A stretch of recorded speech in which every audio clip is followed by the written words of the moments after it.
त्वमेव माता च पिता त्वमेव त्वमेव बन्धुश्च सखा त्वमेव त्वमेव विद्या द्रविणं त्वमेव त्वमेव सर्वं मम देवदेव। श्रीहरिं परमानन्दमुपदेष्टारमीश्वरं व्यापकं सर्वलोकानां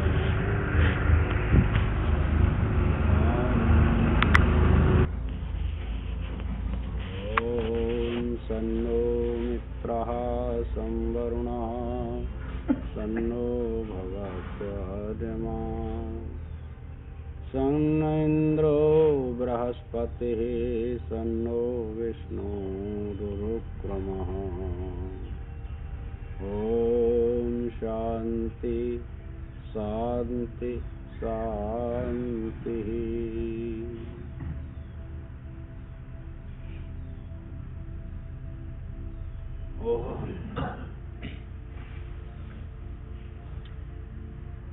परधर्म में स्थित पुरुष के जीवन की अपेक्षा स्वधर्म में स्थित पुरुष का मरण भी श्रेष्ठ है।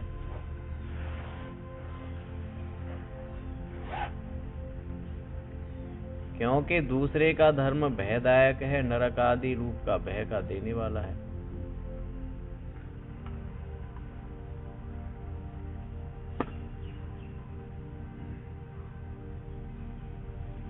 अर्जुन बोले, यद्यपि ध्यायतो विषयान् पुंसः राग द्वेषौ ह्यास परपंथनौ इत्यादि प्रकरण में अनर्थ का मूल कारण बतलाया गया, पर वह भिन्न भिन्न प्रकरणों में और अनिश्चित रूप से कहा गया है।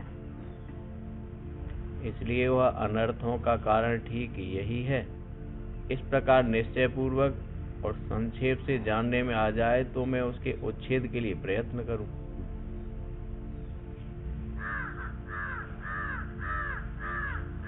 धर्म का पालन करने से राग द्वेष शिथिल हो जाते हैं। धर्म की शुद्धि धर्म का पालन करने से ही हो जाती है। धन की शुद्धि दान करने से हो जाती है। मन की शुद्धि भजन करने से हो जाती है। यदि कोई धर्म का पालन करता है तो उसको यह ज्ञान आत्मा का हो ही जाता है, इसमें कोई दो राय नहीं। पर ठीक प्रकार से हम अपने धर्म को जान लें तब राग द्वेषों से रहित हो सकते हैं। और दूसरे के धर्म को हम स्वीकार करते हैं तो फिर राग द्वेषों से रहित हो ही नहीं सकते, कोई भी हो। चाहे तुम अपने वर्ण धर्म को लीजिए, चाहे आश्रम धर्म को, अपने अपने धर्म का पालन करता हुआ आगे आएगा। भगवान कहेंगे कि वह कल्याण को प्राप्त हो जाता है। तो धर्म की परिभाषा ऐसी ही है, और यह मनुष्यों के लिए है, अन्य के लिए थोड़ा ही है। मनुष्य ही धर्म का पालन कर सकते हैं और अधर्म का पालन भी मनुष्य करते हैं, क्योंकि यह ज्ञान से प्रकाशित होता है। धर्म और अधर्म दोनों ही प्रकाशित होते हैं ज्ञान से।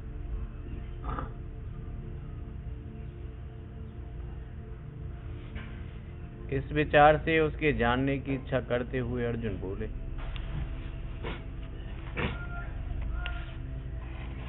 अथ केन प्रयुक्तोऽयं पापं चरत पुरुषः अनिच्छन्नपि वार्ष्णेय बलादेव नियोजितः। हे वृषणकुल में उत्पन्न हुए कृष्ण, यदुवंश और वृषणकुल, यदुवंश में दो कुल थे, दो वंश थे ऐसा। तो भगवान कृष्ण वृषणवंशी थे, उनसे अन्य जो थे ना वो यदुवंशी थे।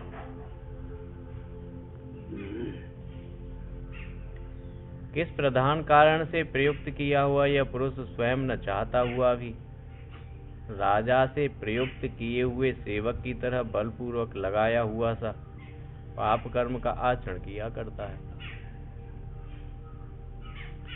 अविवेकी पुरुष धर्म को नहीं जानते, अधर्म को भी नहीं जानते लाला, राग को भी नहीं जानते, द्वेष को भी नहीं जानते। उसी को अर्जुन कहता है कि मनुष्य कुछ विचारशील होते हैं, वो चाहते नहीं अधर्म करना, दूसरे के धर्म को ग्रहण करना, लेकिन जैसे राजा अपने नौकर को जबरन किसी कार्य में नियुक्त करता है, ऐसे ही न चाहते हुए भी ऐसा कौन बलवान है जो अधर्म में प्रयुक्त कर देता है। तो अब अर्जुन कहता है यदि मुझको तुम ठीक प्रकार से ज्ञान करा दो तो उसको छोड़ने की इच्छा करूं, नहीं तो इच्छा नहीं होगी। मनुष्य चाहता नहीं, लेकिन कोई ऐसी शक्ति है जो हमको उस अधर्म में प्रवृत्त कर देती है। आप सभी चाहते हैं कि परमात्मा मिले और संसार से बंधन छूटे, लेकिन प्रयत्न करते करते वो फिर अधर्म में प्रयुक्त कर देती है। वो क्या शक्ति है भीतर? जिसको तू पूछता है सर्व अनर्थों के कारण रूप उस वैरी के विषय में सुन। अनर्थों का सबसे बड़ा जो कारण है, हेतु है, वो मनुष्यों का बैरी है। तू पूछ रहा है तो मैं बताऊंगा, और नहीं पूछता तो नहीं बताता। और तेरी इच्छा है छूटने की, कि जबरन कौन लगा देता है अधर्म में। तो अब देख सुन, जितने अनर्थ हैं, जितना अधर्म है, सबका मूल कारण है। उसको कोई विचारवती बुद्धि से, विवेकवती बुद्धि से जान ले तो उसको छोड़ देता है। अभी जाना ही नहीं, उसी को कहते हैं। इस उद्देश्य से भगवान बोले। आचार्य पहले भगवान शब्द का अर्थ करते हैं। हाँ, भगवान किसे कहते हैं? भगवान शब्द का अर्थ क्या होता है?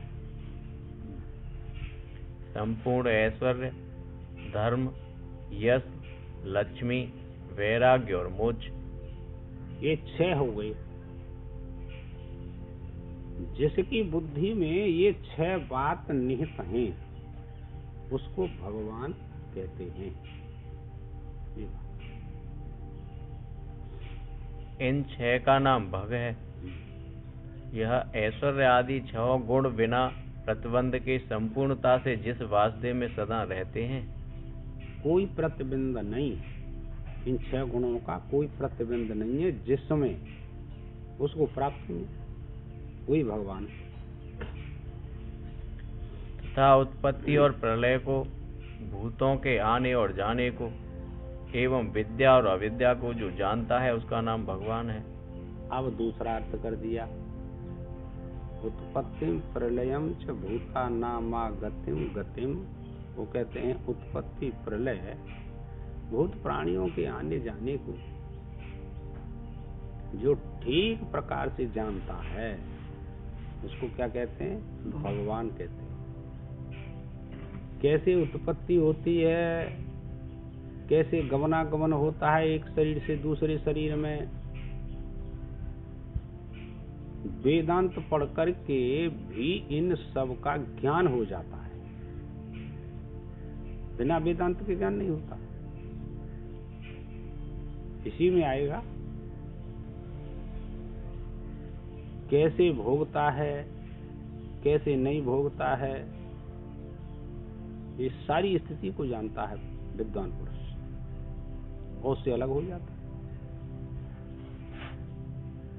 तो वो भी फिर कौन हो गया? भगवान हो गया, ईश्वर हो गया। यही तो बात पूछी थी नचिकेता ने कि कैसे जाता है, कैसे आता है, वो क्या वस्तु है, नेत्रों से दिखाई तो देती नहीं, और आवागमन बना रहता है, उसको बताइए। यही यहाँ कह रहे हैं कि जो उत्पत्ति को भी जानता है, पालन संहार सबको जानता है, कैसे जीव आते हैं, कैसे जाते हैं, सब की स्थिति है उसकी बुद्धि में, उसी को भगवान कहते हैं। कौन कर्म का फल भोगता है, कौन कर्म करता है, सारा ज्ञान हो जाता है उसे डाल, कोई संशय नहीं रहता। पुरुषार्थ इसी को कहते हैं। देखिए 6 शास्त्र माननीय, आपने 6 शास्त्रों को रटा और यह नहीं जाना कि आत्मा असंग कैसे है, तो पढ़ने से आपको कोई लाभ नहीं हुआ। पूरे जीवन भजन ढोते रहे, कोई लाभ नहीं। आत्मा की असंगता यदि कोई जान लेता है तो 4 वेद, 6 शास्त्र, 18 प्राणों का उसे फल प्राप्त हो गया। ये बहुत विलक्षण है कथा। ये कथा ऐसी नहीं है कि सब जान जाए, ये विलक्षण कथा है, ये अलौकिक कथा है भाई। कैसा है वो आत्म तत्व, सबके साथ रहता हुआ भी सबसे संग रहता है, तुम बताओ, ये विलक्षण है। जब तक मोह वृत्ति रहती है, सर्वज्ञता का ज्ञान ही नहीं होता किसी को, चाहे कोई भी हो।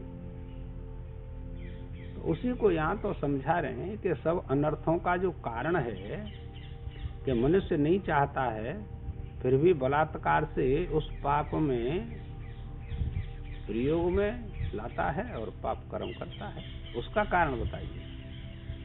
कारण समझ में आ गया तो फिर मैं उसको छोड़ भी सकता हूँ।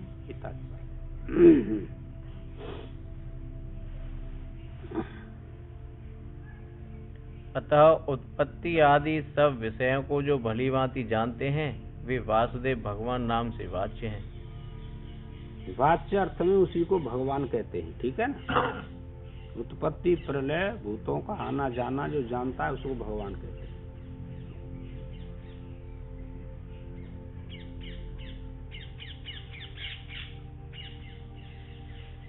कामेश क्रोधेश रजोगुण समुद्भव महात्नो महापापमा विद्ये न में वैरणम।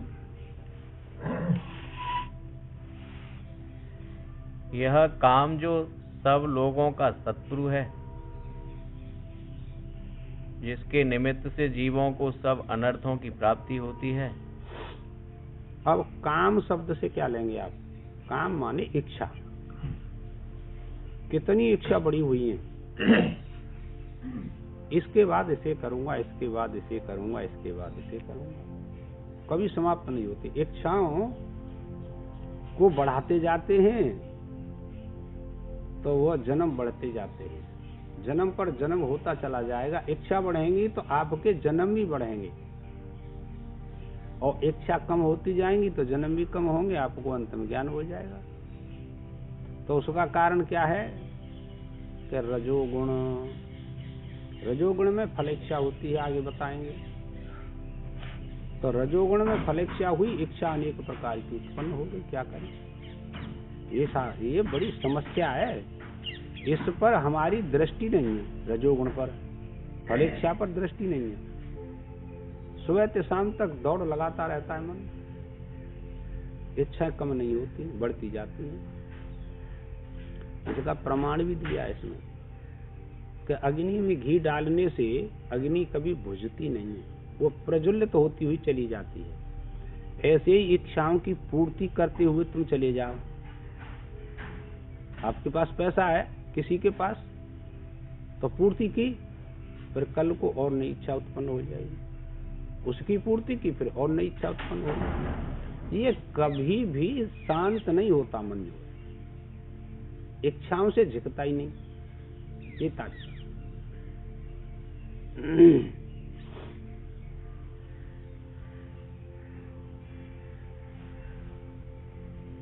वही यह काम किसी कारण से बाधित होने पर क्रोध के रूप में बदल जाता है। और सीधी सीधी सी कह दे, इच्छा भई आपकी कि मैं इस कार्य को करूं, और आपके पुत्र ने उसमें बाधा डाल दी, प्रतिबंध खड़ा कर दिया कि आप नहीं करेंगे इसे,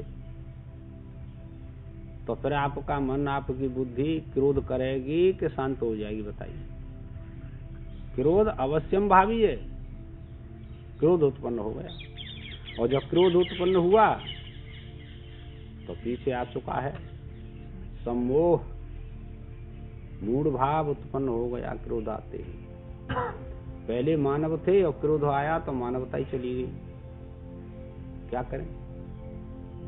अब क्या हुआ कि पहले तो धर्म का पालन करते थे, और दूसरे के धर्म का पालन करने लगे।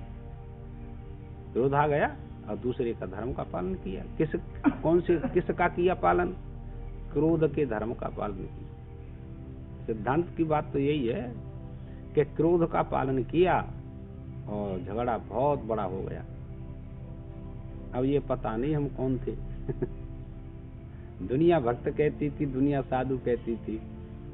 झगड़ा हुआ तो परेशानी खड़ी हो गई, अपना धर्म छोड़ दिया। ऐसा ये काम। गर्मी का टाइम था, दृष्टांत आता है इसके विषय में। धोबी कपड़े धो करके तालाब में और किनारे पर सुखा रहा था। कपड़े सूख रहे थे, और एक साधु थे अवधूत, वो चले जा रहे थे तो कपड़ों पर होकर के निकल गए, तो कपड़े गंदे हो गए। उसने कहा, तेरे को दिखता नहीं है कपड़े सूख रहे हैं? और उन पर होकर के चला गया। उसने मारपीट की। भगवान ने विचारा कि देखो, साधु से मारपीट कर रहा है, साधु अपनी स्थिति में है और उसे भी ये झगड़ा करता है। भगवान दौड़ करके वहां से चले अपने स्थान से। साधु को कुछ ज्ञान हुआ कि भाई ये बेमतलब है मार रहा है, मेरे को तो पता ही नहीं कि कपड़े सूखते हैं कि नहीं। और साधु ने भी मारपीट कर दी शुरू।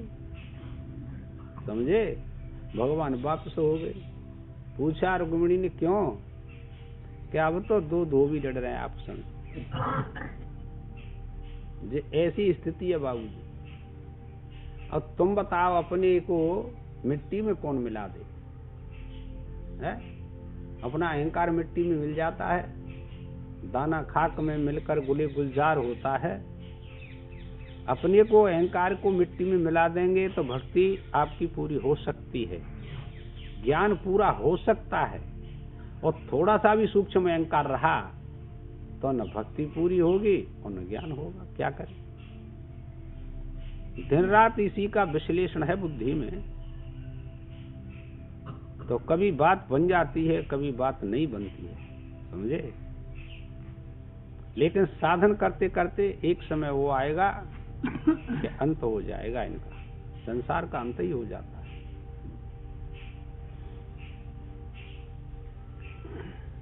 इसलिए क्रोध भी यही है। यह काम रजोगुण से उत्पन्न हुआ है, अथवा यूं समझो कि रजोगुण का उत्पादक है।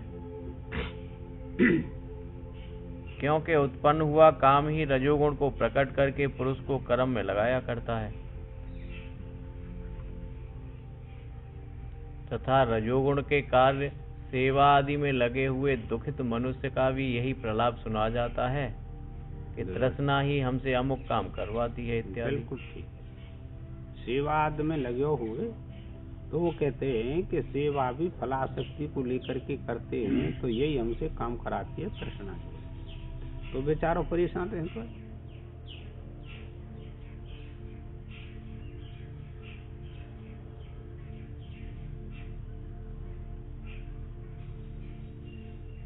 तथा यह काम बहुत खाने वाला है। काम माने इच्छाएं। इच्छाएं कभी पूरी थोड़ा ही होती है। इसलिए महापापी भी है। एक क्योंकि काम से ही प्रेरित हुआ जीव पाप किया करता है। पाप क्यों करता है कि इच्छाओं की पूर्ति के लिए दिन रात पाप में प्रवृत्ति रहती है। क्या करें, अब कि इतना कमा लिया है, इतना लाभ हो गया, फिर इतना लाभ कर लेंगे, फिर 3 साल में इतना बड़ा काम कर दूंगा शुरू, तो मेरा आनंद आ जाएगा। ये बड़ी समस्या है। उन बेचारों को क्या पता कि एक दिन मर करके जाना, ये पता नहीं रहता, अपने काम में लगे रहते हैं कि जाना पड़ेगा, और खींच करके भी ले जा सकते हैं, पैदल भी ले जा सकते हैं, विमान भी आ सकता है। ये पता नहीं उनको कैसा होगा हमारा जीवन, कौन सी योनि मिलेगी। बेचारों को बिल्कुल ज्ञान नहीं, इतना ही ज्ञान है कि कमाओ खाओ पियो खाओ मौज लो। इसलिए इस काम को ही तो इस संसार में वैरी जान।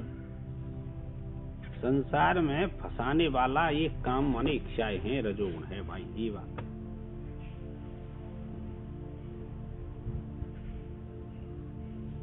यह काम किस प्रकार वैरी है, सो दृष्टांतों से समझाते हैं।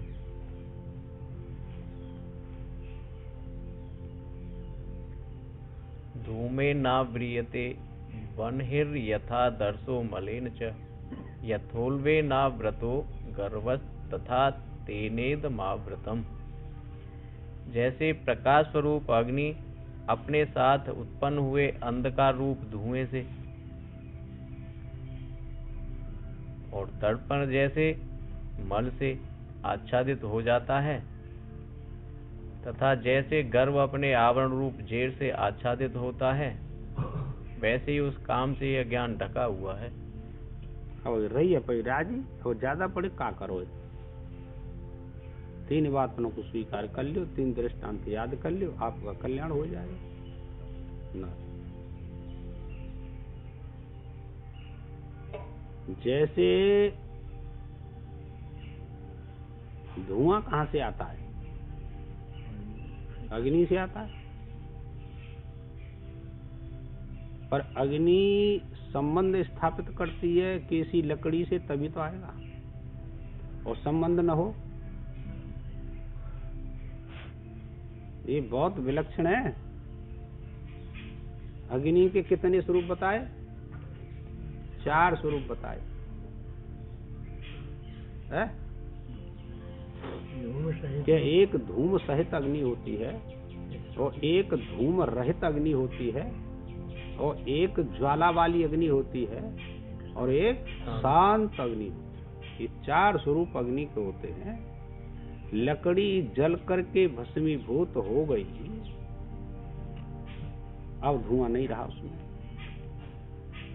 अब शांत दहक रही है, पर ऐसे ही ये इच्छाएं हैं लाला, जल करके शांति हो जाएगी ज्ञान अग्नि से, तो फिर कुछ नहीं, आनंद से बैठे रहे, कोई परेशानी नहीं। अब देखो दूसरा दृष्टांत कैसे दे कि जेर से गर्भ ढका रहता है? पता नहीं है नर है कि मादा है, इसमें पता लगता है किसी को? किसी को पता नहीं लगता। जब तक जेर रहता है तब तक पता नहीं लगता, और जेर का आवरण हटा दिया जाता है तो पता लग जाता है नर है कि मादा है।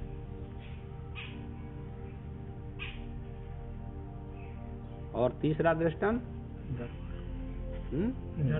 दर्पण का, संस्कार कर दो तो अपना चेहरा दिखाई देने लग जाता है, और संस्कार नहीं किया दर्पण का तो चेहरा दिखाई नहीं देता। अपने मन में जो धूल लगी है, दर्पण पर धूल लगी है तो चेहरा दिखाई नहीं देता, अब उसको हटा दिया तो चेहरा दिखाई देने लगा।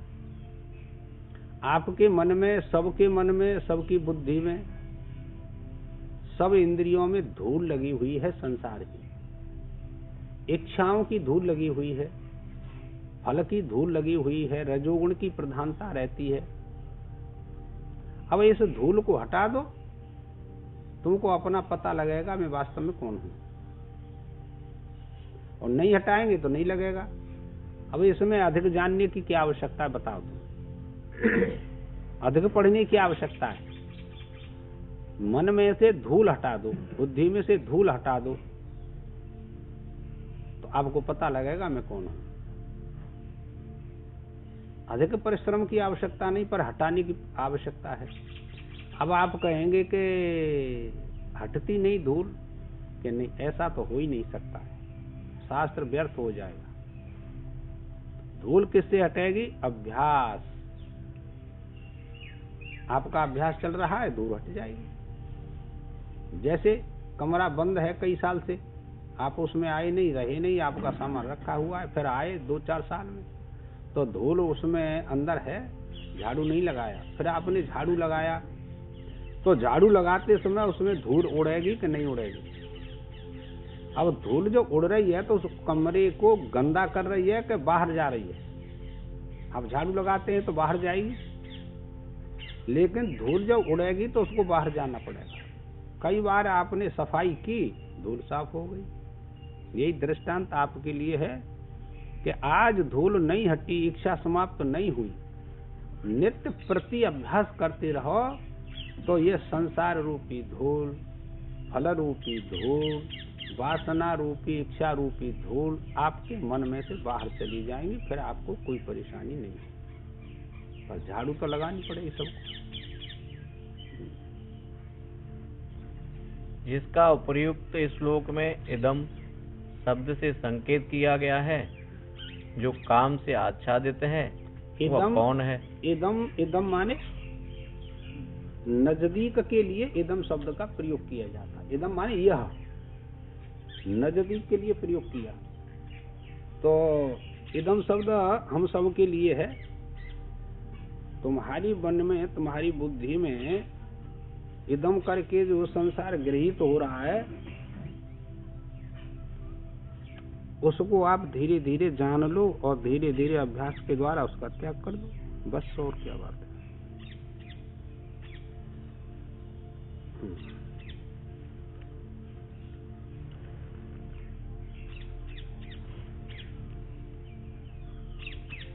जो काम से आच्छादित है वह कौन है, तो कहा जाता है। कितनी बार पढ़ ली पर बुद्धि काम नहीं करती, क्या करें? इच्छाएं प्रबल होती जाती हैं, लेकिन न्यूनता का नाम नहीं लेती। सत्येंद्र भाई क्या करें? चलो। आवृतम ज्ञान में तेना ज्ञानिनो नित्य वैरणा काम रूपेण कौन्तेय दुष्पूरेणान लेन च। ज्ञानी के, विवेकी के इस काम रूप नित्य वैरी से ज्ञान ढका हुआ है। जितनी ज्यादा इच्छाएं होंगी उतने ज्यादा जन्म होंगे और उतना ही आवरण अधिक होगा। आपकी बुद्धि में, मन में जितनी ज्यादा इच्छा होंगी वो ज्ञान ऊपर नहीं आ सकता, दबा रहेगा। ज्ञानी ही पहले से जानता है कि इसके द्वारा मैं अनर्थों में नियुक्त किया गया हूँ। विचारशील पुरुष जानते हैं और कहते भी है कि प्रियतम स्वामी जी खूब करते हैं, पर क्या करें, और कभी कभी आकर के ज्यादा परेशानी खड़ी हो जाती है। तो जानते हैं विवेकी पुरुष भाई, ऐसी बात नहीं है। अब तुम जानते नहीं, आप खूब जानते हैं, सब जानते हैं जितने आते हैं कि संसार में ज्यादा चित्त नहीं लगाना चाहिए। जानते हैं पर फिर उसमें नियुक्त हो जाते हैं। इसका मतलब अभी पुण्यों की न्यूनता है, पुण्य अधिक नहीं है। इससे वह सदा दुखी भी होता है। विचारवान पुरुष दुखी होता है। इसलिए यह ज्ञानी का ही नित्य वैरी है, मूर्ख का नहीं। से फैसला कर दो। वो बेचारे दिन रात लगे रहे पेट पालन में, उनका वैरी थोड़ा ही है ये इच्छा, काम, तृष्णा। वैरी तो उनको है जो थोड़ा विचारवान पुरुष हैं, उन्हें परेशान करते है। काम का है, इच्छा का है कि संसार से छूटे हुई तो परेशान होएगो। अरे विष में कीड़े होते हैं और विष को खाते हैं पर वो मरते नहीं। उनके लिए विष थोड़ा ही है? विष तो उनके लिए है जो कभी खाते नहीं। वो खाएगा तो मरेगा। ऐसे ही अज्ञानी मूर्ख पुरुष वो काय को दुखी होंगे, वो तो मौज आ रही है खूब। 1000-2000 रोज कमे जाते हैं स्वामी जी, मौज आ रही है, कोई परेशानी ना आती। उन्होंने क्या मतलब? वो विचारशील पुरुष दुखे होते हैं, कहते हैं कौन से दिन ये फंदा कटेगा। क्योंकि वह मूर्ख तो तृष्णा के समय उसको मित्र के समान समझता है। वो मूर्ख पुरुषों का लक्षण हो गया। ये तो हमारी मित्र है, इच्छा का है, हमारी मित्र है, हम तो जिनते जी रहे हैं। जीने का एक साधन है उनका, अज्ञानी पुरुषों का भाई। फिर जब उसका परिणाम रूप दुख प्राप्त होता है, जब प्रकृति टोकत है कि अब जे का भयो, अब तो छोरा चलियोगो हाथ से और पैसा चलियोगो हाथ से, इलाज करवाम तो अब मैं कैसे जीऊंगा लियो सा। अब कई रो पहले तो बड़ो प्यारो लगे रे, ध्यान हो तुम्हें। तितिक्षु ब्राह्मण का जो आया भागवत में प्रसंग, पहले तो धन जोड़ो तितिक्षु ब्राह्मण ने बहुत, न कबो तीर्थ न कबो एक गिलास पानी दिया और धन जोड़ लो। अब समय तो सबको आमत है, जा कछु तो कोनवाबाई लूट ले गए, कछु चोर लूट ले गए और कछु रकीन ले लो और फटकार की कलंक चल जाते भाग। अब तो परेशानी, अब रोई रोए कि अब क्या करूं। तो जी दृष्टांत हमको समझाने के लिए है बस, और कोई बात नहीं। कि तुम ऐसा मत सोचना कभी भाई। फिर जब उसका परिणाम रूप दुख प्राप्त होता है, तब समझता है कि तृष्णा के द्वारा मैं दुखी किया गया हूँ। तृष्णा ने मुझको ठग लिया, प्रभु तक नहीं जाने दिया, भजन नहीं करने दिया, ज्ञान नहीं सुनने दिया, भक्ति नहीं करने दी तृष्णा ने। अरे टाइम ना आया तू ही, और वैसे गप पाटे ना में 2 घंटा बीती दे, ताश खेली में 2 घंटा व्यतीत हो जाए, और वाके का टाइम का 4 घंटा 4 घंटा। हाँ 30 आदमी 25 आदमी। चलो पहले कोई नहीं बात जानता, हाँ। इसलिए यह काम ज्ञानी का ही नित्य वैरी है। विचारशील पुरुष का यह वैरी है, अविचारशील का वैरी नहीं है। काम जो है, इच्छा जो है, ये तात्पर्य।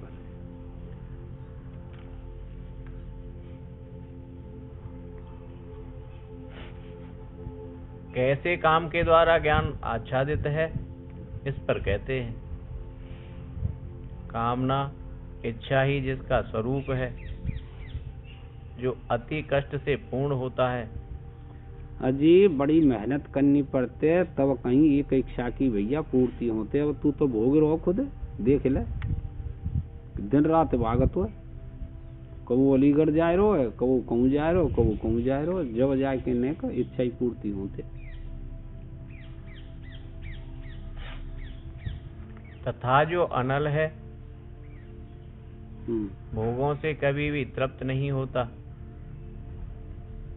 ऐसे जो कामना अनल माने अग्नि की मान लियो, हाँ, अग्नि के समान है ये इच्छा।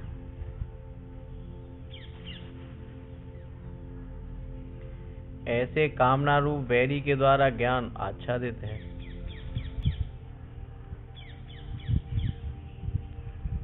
ज्ञान को आच्छादित करने वाला होने के कारण जो सबका वैरी है, वह काम कहाँ रहने वाला है। अच्छा, ये काम बड़ो वैरी है और ज्ञानी को नित्य वैरी बतायो। जो ज्ञान चाहता है, परमात्मा से मिलना चाहता है, उसका वैरी है। जो मिलना ना चाहे रो वह को तो मित्र के समान है। तो फिर ये तो बताओ कहाँ पर रहता है ये।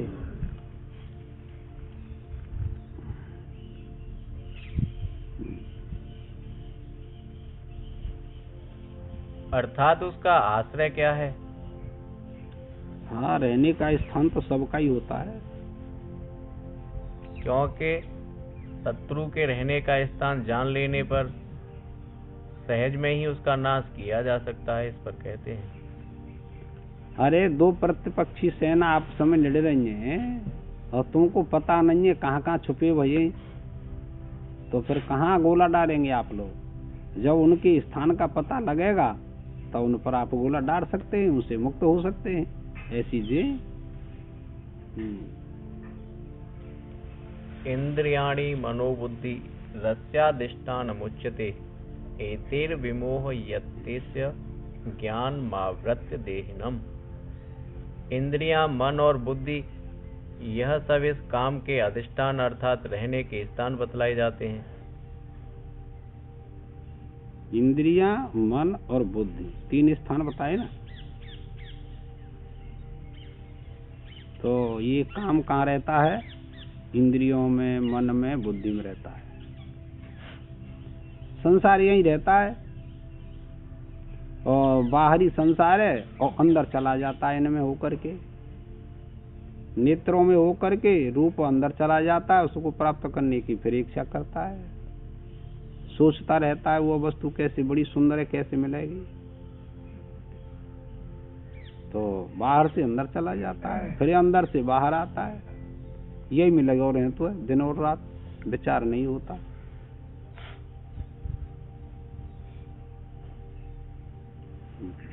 यह काम इन आश्रयभूत इंद्रिय आदि के द्वारा ज्ञान को आच्छादित करके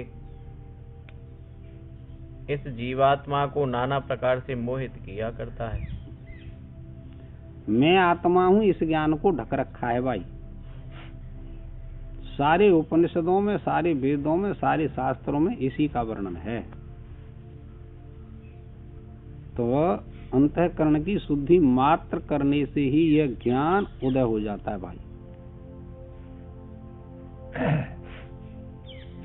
जबकि ऐसा है, तस्मात् इंद्रियाण्यादौ नियम्य भरतर्षभ पापमानं प्रजहिहीनं ज्ञान विज्ञान नाशनम। तो त्रुटि करवा देता है। इसलिए हे भरतर्षभ, तू पहले इंद्रियों को वश में करके ज्ञान और विज्ञान के नाशक इस ऊपर बतलाए हुए वैरी पापाचारी काम का परित्याग कर। पहले स्थूल इंद्रियों को वश में करना चाहिए। कितना सरल बतायो है? नेत्र क्या देखते हैं? टीवी देखते हैं, मोबाइल देखते हैं, नेत्र तो देखता है। पहले उनका देखना बंद कर दो। जो अश्लील चित्र हैं, अश्लील गाने, तो उनको मन सुनो तुम। बाहरी इंद्री कंट्रोल में है गई। इसी को कह रहे हैं। जब इंद्री कंट्रोल में नहीं है तो मन कहाँ से कंट्रोल में होगा? मन कहेगा भीतर तुम्हारे कि देखो, पर नेत्रों से कहो हम नहीं दिखाते तेरे को, देखना बंद कर दो। तो स्थूल इंद्री कंट्रोल में हो गई। फिर धीरे धीरे मन भी उनके आश्रय रहता है ना। इंद्रियों के आश्रय से मन संसार के विषयों को ग्रहित करता है, ध्यान करना। और मन के आश्रय से इंद्री संसार को ग्रहित करती है, अन्योन्य आश्रय। ये बहुत विलक्षण संसार है। अभिप्राय यह है कि शास्त्र और आचार्य के उपदेश से जो आत्मा, अनात्मा और विद्या, अविद्या आदि पदार्थों का बोध होता है, उसका नाम ज्ञान है। ज्ञान का लक्षण कर दिया। विद्या क्या है, अविद्या क्या है, आत्मा क्या है, अनात्मा क्या है, इस प्रकार का विचार विवेक होगा, इसी को ज्ञान कहते हैं। और ये विचार उत्पन्न नहीं होता तो फिर हम मानव कहाँ से आएंगे? तू बता। पशु नहीं करते ऐसे ज्ञान को, तो मनुष्य के लिए लिखा है भाई।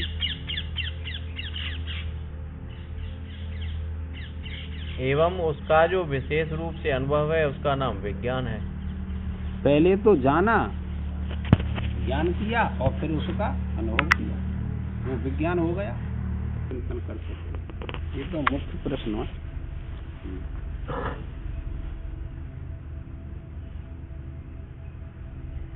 अपने कल्याण की प्राप्ति के कारण रूप उन ज्ञान और विज्ञान को यह काम नष्ट करने वाला है, इसलिए इसका त्याग कर। अब और कैसे के शास्त्र? ज्ञान और विज्ञान का नाश इस तृष्णा ने, इच्छा ने कर रखा है भाई, विषयों ने कर रखा है। इसे समझ लो। भगवान कहते हैं इनका तू त्याग कर, जो अपना कल्याण चाहता है, चाह तो कल्याण तो त्याग कर दो, न चाहो तो खूब भोगो, नुकसान को आए रहो।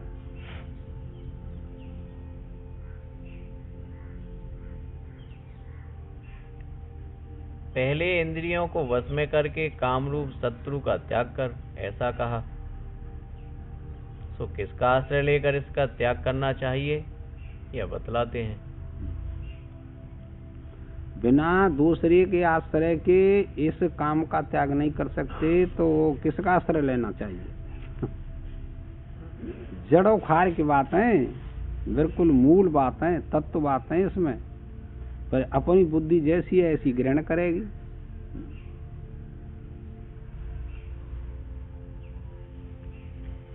इंद्रियाणि पराण्याहु इंद्रियेभ्यः परमं मनः मनसस्तु परा बुद्धिर्यो बुद्धिः परतस्तु सः। पंडित जन बाह्य, परिच्छिन्न और स्थूल देह की अपेक्षा सूक्ष्म, अंतरस्थ और व्यापक आदि गुणों से युक्त होने के कारण श्रोत्र आदि पंच ज्ञानेंद्रियों को पर अर्थात श्रेष्ठ कहते हैं। स्थूल शरीर सबके सामने है, तो इससे श्रेष्ठ स्थूल शरीर से क्या वस्तु है, ये बताओ। कहते हैं कि तो इंद्रिय श्रेष्ठ है। सूक्ष्म है कौन सी? के ज्ञानेंद्रिय। ज्ञानेंद्रियों से ही यह जीव जो है और सुख दुख की अनुभूति करता है, एक लोक से दूसरे लोक में जाता है। कर्मेंद्रियां इसी के अधीन रहती हैं। बिना ज्ञानेंद्रियों के कर्मेंद्रिय कोई काम नहीं कर सकती। लाला ये बात है। तो उन्होंने कहा है स्थूल शरीर से इंद्रियां श्रेष्ठ हैं। इंद्रियों से कौन श्रेष्ठ है? कि मन श्रेष्ठ है। मन सूक्ष्म है। मन से भी कोई सूक्ष्म है कहा, वो क्या है कि बुद्धि। तो बुद्धि से भी कोई सूक्ष्म है कहा, वो कौन है? कि वो आत्मा है। आत्मा का प्रकाश बुद्धि में पड़ता है। बुद्धि के प्रकाश में से मन लेता है उस प्रकाश को, फिर इंद्रियां लेती हैं, शरीर लेता है और बाहर फैल जाता है। ये संसार ऐसा ही संसार है। तथा इंद्रियों की अपेक्षा संकल्प विकल्पात्मक मन को श्रेष्ठ कहते हैं और मन की अपेक्षा निश्चयात्मका बुद्धि को श्रेष्ठ बताते हैं। बुद्धि का काम क्या बताया? निश्चय करना। संकल्प और विकल्प दोनों मन के आश्रय रहते हैं, मन करता है। सुख दुख बुद्धि भोगती है कि मन? स्मृति कहती है सुखादि सुख दुखादि उपलब्धि साधनम इंद्रियम मन। मन का लक्षण किया। सुख दुख की उपलब्धि का जो साधन है वो मन है। मन ही भोगता है।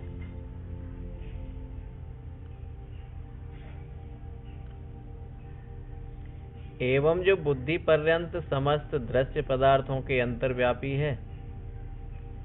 बुद्धि पर्यंत। अब देख व्यापकता को कथन कर दो। पढ़े लिखे हैं आप लोग, विद्वान है, तो आप समझ लेंगे कि ये व्यापकता का कथन कर दिया। बुद्धि पर्यंत समस्त दृश्य पदार्थ, जितने दृश्य पदार्थ हैं, जितने विषय, सब में आत्मा को प्रकाश है। बिना आत्म प्रकाश के कोई वस्तु नहीं, चाहे इस लोक में हो चाहे किसी लोक में हो, सब आत्मा को प्रकाश। कैसी व्यापकता है वाकई।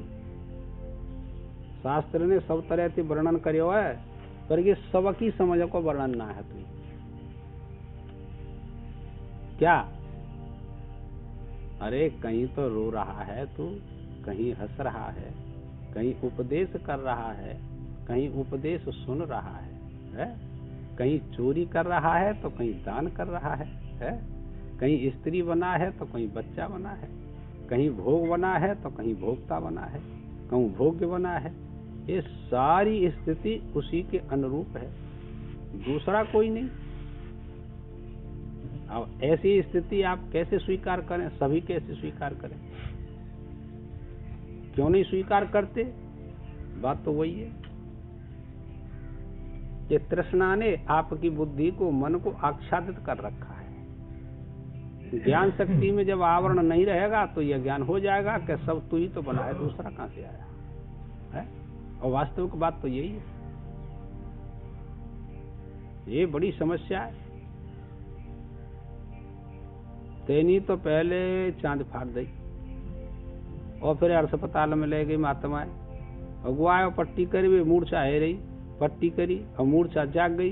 वानी की पहले तो तेने चांद फाड़ी, अब तू पट्टी कर रहे रे, अब तो परेशानी ना है रही। डॉक्टर ने कही देखो महाराज मैंने तो फाड़ी ना है, कि झूठ मत बोल है, तेनी फाड़ी है और तू ही पट्टी कर रहा है। भगत है संग वानी कही डॉक्टर ने जो तो मेरो नाम ले रहे हैं कहूँ रपोट फपोटो न कर दे। वानी कही तू या जिन्नो केंद्र जिनकी तदाकार वृत्ति है, तो तदाकार वृत्ति भय पे न कोई लेनो न कोई देनो, सब हुई तो बने गो है। जिस समझ में नाम थी पंच महाभूत उसी ने उत्पन्न किया कि तुमने, और पंच महाभूतों में से सूक्ष्म लेकर के, सूक्ष्म से स्थूल को लेकर के सारे ब्रह्मांड की रचना की किसने किया? उसी ने किया। कहीं से लाया जीव? क्या नहीं तो नहीं लाया। सुख दुख को कहां से लाया? संग लगाए दे का वस्तु है सुख दुख, सावयव थोड़ा ही है। सुख दुख सावयव नहीं है, बताया था मैंने आपको। ये भी निरवयव है, समझे। इच्छा का ये भी निरवयव है, तृष्णा ये भी निरवयव है, और सबके पास है। जितने A to Z जीव हैं सबके पास हैं। इसके बिना कोई रह नहीं सकता। जीव जहां होगा वहां ये इच्छाएं जरूर होंगी। सब शास्त्र पढ़ो मत पढ़ो, आत्मज्ञान होगा तो यह सब का ज्ञान हो जाएगा, सर्वज्ञता का ज्ञान हो जाता है। उत्पत्तिवान वस्तु में परमात्मा कैसे रहता है यह ज्ञान नहीं हुआ अभी तक। उत्पत्ति हुई नदियों की, पहाड़ों की उत्पत्ति हुई ना, तो इसमें परमात्मा है कि नहीं है? क्या तो जीवात्मा? समस्या खड़ी है, नीचे को ज्ञान उतर आया। पहाड़ में जीवात्मा रहता है कि नहीं के रहता है? उनकी व्यवस्था होती है। वृक्षों में रहता है, कहाँ इनमें भी जीव है, इनकी भी अवस्थाएं होती हैं। इस सर्वज्ञता का ज्ञान होने पर कोई संशय नहीं रहता, कहने का भाव ये है, और कोई बात नहीं।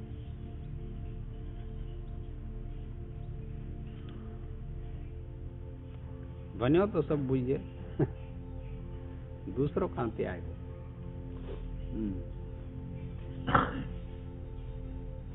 ये जो अभी वाक्य कहा, इसमें बुद्धि को भी दृश्य रूप कह दिया ना।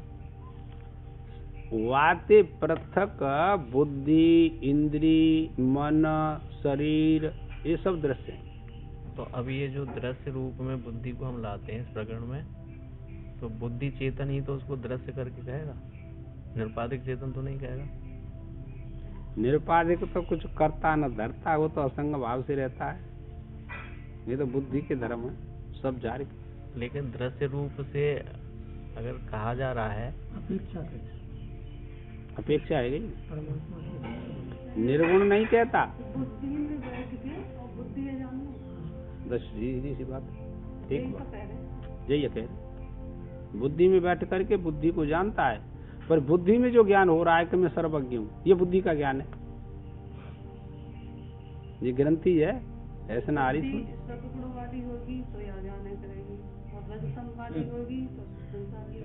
सीख लो करे। अरे तुम चुप बैठे रहो, रेंदियो तुम्हें शांति रहो। ये बनवा अपन जी तो गड़बड़ है जानते हैं, रेंदियो खामंदियो का वो खा भाई। सत्वगुण की प्रधानता में ये ज्ञान होता है, जो सब जानते, तुम भी जानते हो, हम भी जानते, ये भी जानते हैं। पर ये सब बुद्धि के ज्ञान, ये भी बुद्धि का ज्ञान है कि मैं साक्षी हूँ, ये भी तो बुद्धि का ज्ञान है। कहाँ तक है बुद्धि का ज्ञान? बस यहीं तक है। मैं आत्मा हूँ, मैं सबका साक्षी हूँ, बस यहीं तक गया है बुद्धि का ज्ञान। मैं आत्मा हूँ, ये बुद्धि ज्ञान, ये कई बात है, बुद्धि ज्ञान के अंतर्गत आएगा। हाँ, बुद्धि का ज्ञान है। और अपना वो बुद्धि का निषेध करके अपने को स्वीकार करता है। बात कर दिया। हाँ, जहाँ बहुत शास्त्रार्थ हैं।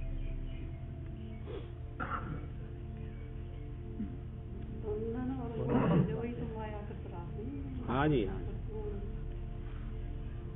एवं जो बुद्धि पर्यंत समस्त दृश्य पदार्थों के अंतर्व्यापी है, जिसके विषय में कहा है कि उस आत्मा को इंद्रिय आदि आश्रयों से युक्त काम ज्ञान आवरण द्वारा मोहित किया करता है, वह बुद्धि का भी दृष्टा परमात्मा सबसे और श्रेष्ठ तो वाला और खोल दे, तेरे प्रश्न का उत्तर है वो बुद्धि का भी दृष्टा है। फिर और काली को और तू निर्णय करे पे आप बिन पग चलाये सुनय बिन काना कर बिनु कर्म करत विधि नाना। अब आप निर्णय होगा दूसरे के द्वारा नहीं। अपाणि पादो जवनो गृहीता पश्यत्य चक्षुः शस्त्रणोति कर्णा। सुविता सतरो पंथ का मत।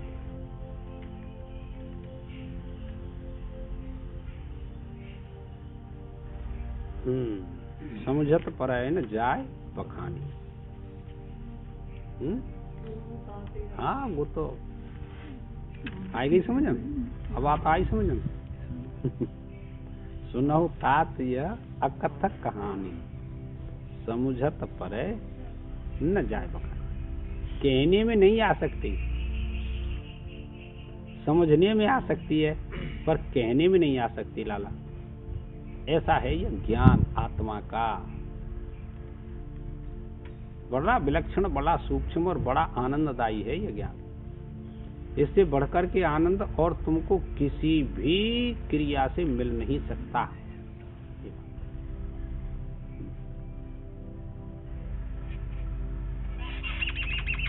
एवं बुद्धि परम बुद्ध्वा संस्तभ्यात्मान महात्मना जय शस्त्रु महाबाहो काम रूपम दुरासदम।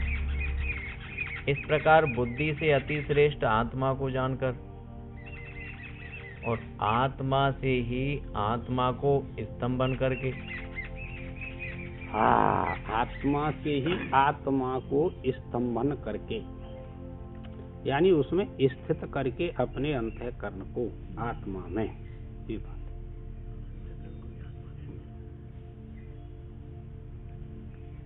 अर्थात शुद्ध मन से अच्छी प्रकार आत्मा को समाधिस्थ करके। देवसा अंतःकरण को समाधिस्थ करो। आपका मन शुद्ध हो गया तो समाधिस्थ हो सकता है, और शुद्ध मन नहीं है तो समाधिस्थ नहीं होगा, चंचलता बनी रहेगी। हे महाबाहो, इस कामरूप दुर्जय शत्रु का त्याग, अर्थात जो दुख से बस में किया जाता है, और ये काम इच्छा को आप बस में करेंगे तो आपको बहुत क्लेश सहन करना पड़ेगा भाई, स्पष्ट कह। दुख ना लगा तुझे, रोजाना इस्तेमाल कर रहे हैं काऊ विषय और फिर वो क्यों अवन करेगा, तो कितना दुख लगा तुझे। रोटी तो यूं मिल रही है, रोटी जेल में मिलते हैं, सुबह मिलता है जेल में, कपड़ा मिलता है, पानी मिलता है, नहाए मिलता है, और वहाँ रो मत आए क्यों। बाकी कुछ नहीं, केवल मन की बात है। वहाँ भाई बंधु ना था, आदमी तो मुंह आता है खूब बतरा, खूब शास्त्र पढ़े, पर वहाँ रो मत हो, और यहाँ खुश रहे तो दुखते हो तो ना बसन। वो ये कह रहे हैं जो दुख से बस में किया जाता है, उस अनेक दुर्विज्ञ विशेषणों से युक्त काम का त्याग कर दे। दुर्विज्ञ है, जानने में कठिन है। ये भी जानने में कठिन है कि हम उस तृष्णा को कैसे अपने वश में करें, ये जानना बड़ा कठिन है। इस श्री महाभारते सत सहस्त्रायाम संहितायां वैयासिक्यां भीष्म परमणि श्रीमद् भगवत गीता सूपनिषत्सु ब्रह्म विद्यायां योग शास्त्रे श्री कृष्ण अर्जुन संवादे कर्म योगो नाम तृतीयो अध्यायः। बस बोलो सद्गुरुदेव भगवान की जय। ओम पूर्णमदः पूर्णमिदं पूर्णात्